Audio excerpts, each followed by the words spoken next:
مساء الخير عليكم. معاكم مينا من استراليا، وانا من حوالي تقريبا يومين قلت ان انا لما يتيح لي الفرصه هبقى اصور لكم فيديو عن استراليا وعن الناس هنا عايشه ازاي والبلد والمناخ والكلام ده كله. لكن زي ما بهاء قال ان اول حاجه هتسالها ازاي خدت الفيزا وازاي جيت استراليا.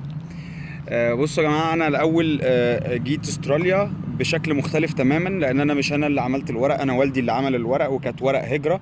فتقريبا انا جيت معاه على على الفيزا بتاعته. فاحنا جايين جاي بطريقه مختلفه شويه. خلينا فيكو في الناس اللي بتسال ازاي تاخد فيزا وازاي تيجي لاستراليا، وهو في اكتر من طريقه انا سمعت عنهم، وكل الطرق مش مضمونه 100%، عشان نبقى عارفين الكلام ده.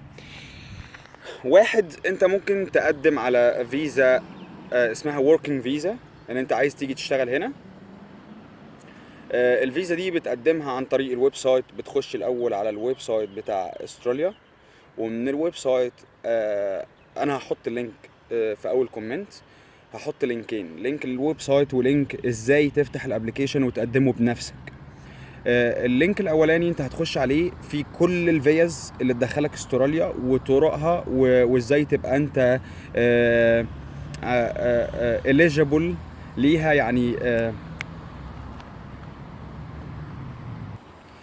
يعني مواصفات الفيزا تنطبق عليك. فانت هتخش تشوف الفيزا المناسبة ليك، وتشوف شروطها، وتشوف الكوست بتاعها، تمنها. وكل ده بتدفعه عن طريق النت طبعا، وانت بتعمل خطوات لما تعمل على الاكونت على السايت بتاع الاميجريشن، وتبتدي تدخل بيانات وتملى الابلكيشن الصح والكلام ده كله. ففي طريقه اسمها working فيزا، دي انا سمعت انها سهله جدا، بس انا ما شفتش حد جاي من ميدل ايست او من الجزء العربي واخدها. بصراحه انا كل اللي شفتهم يوروبيان ومن كندا ومن امريكا ومن انجلاند ومن الحتت دي. تاني حاجه في فيزيت، ان انت تيجي زياره، عايز تيجي زياره.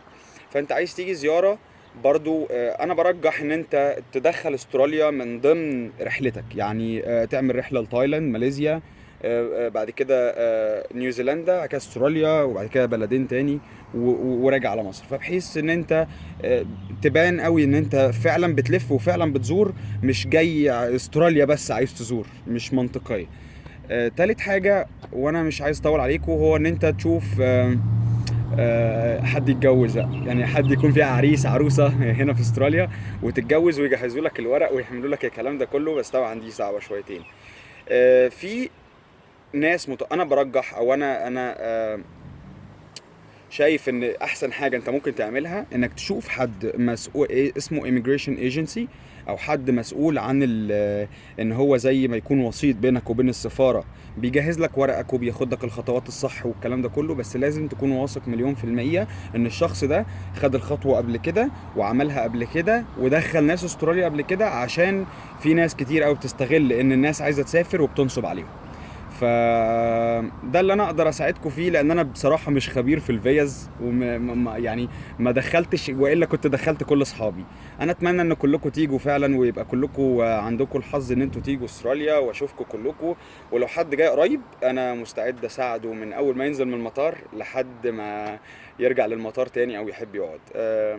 اخوكم مينا، وما تتريقوش عليا بقى، انا اول مره اصور فيديو. يلا سلام.